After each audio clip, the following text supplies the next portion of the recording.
सबसे पहले तो मैं सबको बहुत धन्यवाद देना चाहूँगा। हम जितने भी यहाँ बैठे हुए हैं सबसे बड़ा रोल सबका रहा है। हम सबसे ज़्यादा मेहनत मुझे लगता है सबने करी है। ये बात तो मैं शुरू से ही कहता हुआ आया हूँ। मैं यहाँ दिसंबर 2023 में आया था, तो सर ने 1 महीने में ही मेरा बेसिक कंप्लीट करा दिया। मेरा क्या पूरा जितने भी मेरा बैच था 2023 में दिसंबर में स्टार्ट हुआ था, तो 1 महीने में ही उन्होंने जो है बेसिक कंप्लीट करा दिया था। 2023 वाले में इसके जल्दी होने के कारण, क्योंकि 2 महीने का ही टाइम मुश्किल से मिल पाया था, जनवरी में मेरे ख्याल से हो गया था 4 जनवरी में, तो उस वजह से समय कम मिला था। वरना तो मेरे ख्याल से हमारे बैच से कई सारे बालक 2023 वाले भी करके हो चुके होते हैं 2 महीने का समय और मिलता था, क्योंकि सर ने बेसिक तो 1 महीने में ही कंप्लीट करा दिया था और हमारी स्पीड भी ठीक ठाक रहने लगी थी, लेकिन समय कम मिलने की वजह से नहीं हो पाया। बाकी फिर रहा 2024 की बात, तो सबने मेहनत करी, सबने भी पूरी साल मेहनत करी है।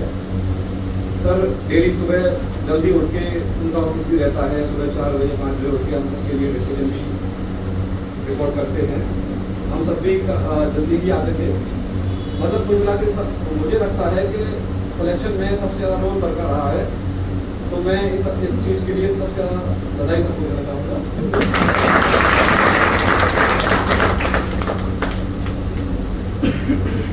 रही रिटर्न की बात, मेरे 2023 में 165 मार्क्स थे, तो उसी की वजह से मैं सर के पास आया था, क्योंकि कम समय में मुझे लगता से ज़्यादा सिलेक्शन कोई नहीं दे सकता था इसी वजह से, लेकिन टाइम कम मिल पाया था।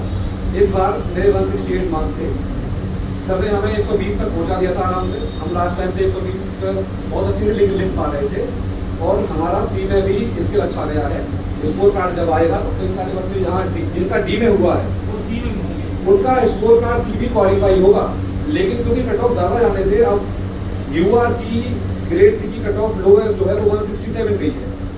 अब कई बच्चों ने दिल्ली, जैसे कि मैं खुद भी, मैंने दिल्ली में पोस्ट लेने की वजह से जो डिपार्टमेंट थे सी में जो साउथ में पोस्ट दे रहे थे, आउट ऑफ दिल्ली पोस्ट दे रहे थे, वो अपने फिलअप नहीं करे, तो उसकी वजह से कई सारे बच्चों को सीट नहीं मिल पाया है इसका।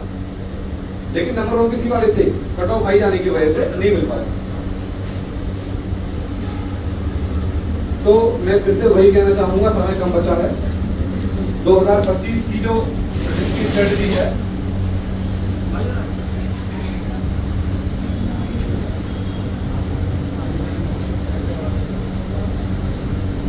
जैसा कि अभी हमारे सहपाठी प्रशांत ने कहा था, समय कम बचा है, बॉक्स के अलावा आपको कुछ करना ही नहीं है।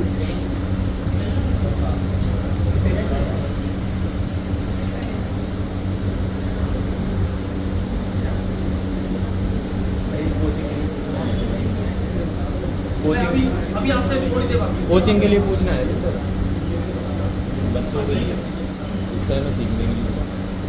अब तो कई सारे बच्चे जो है सीजीएल को स्टेनो से ज़्यादा आंकते। मैं बताना चाहता हूँ कि सीजीएल में भी 4200 मिनट में रहता है, स्टेनो में भी 4200 रहता है, उसमें भी 4000 रहता है, इसमें भी 4000 रहता है। सैलरी दोनों की सेम रहती है, और वो ये सोचते हैं कि इसमें मेहनत कम करनी पड़ती है। अगर उनको ऐसा लगता है सीजीएल वालों को, मैं कहना चाहूँगा एक बार आके देख लेकर क्या कितना टाइम लगता है और कैसे होता है। एक दिन में एटलीस्ट कम से कम 3 घंटे तो कोचिंग में देने पड़ते हैं, 3-4 घंटे, और इतना ही टाइम घर में देना पड़ता है रेगुलरली। सीजीएल में आप गैप कर सकते हो, यहाँ अगर आपने 2 दिन का गैप कर दिया तो आपका मामला फिर पीछे रह जाएगा।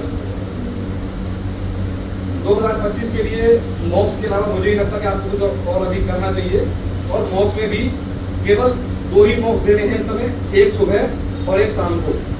एनालाइज करना उनको बहुत ज़रूरी है, ज़्यादा मौका बना दें, क्योंकि अगर ज़्यादा आपने इस समय मॉक दिया तो आपका माइंड ज़्यादा प्रेशर ले जाएगा, हैंग हो सकता है, नंबर कट जाएंगे।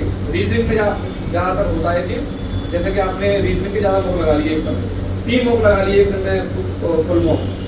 रीजनिंग में कई सारे क्वेश्चन ऐसे रहते हैं कि वहाँ आपको आपका पीस ऑफ माइंड प्रेजेंट रहना चाहिए, उसमें दिक्कत केवल 2 ही मॉक लगाना इस समय, और फिर उसको एनालाइज करें। तो यही कहना चाहूँगा मैं, wish you all the best for 2025 written exam. दिन कम बचे हैं, आप जैसे कि 15 दिन रह जाएं तो आप स्किल के लिए गैप कर सकते हैं, अपना पूरा फोकस रिटन पर कर सकते हैं। उसके बाद अगर आपके नंबर अच्छे आए हैं, अगर आपके नंबर 155 क्योंकि कट ऑफ ज़्यादा जाने लग रही है, तो आप अपना लोएस्ट लेके चले 155, हाईएस्ट तो आप ऑनवर्ड आप जितना कर सकते हैं। अगर आपके नंबर अच्छे आए हैं उसके बाद तो आप सर पे छोड़ दीजिए।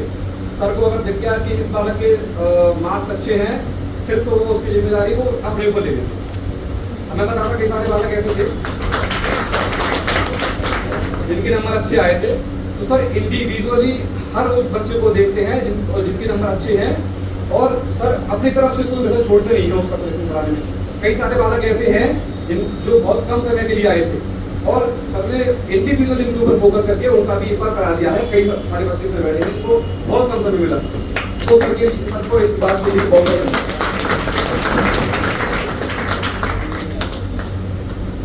Thank you sir.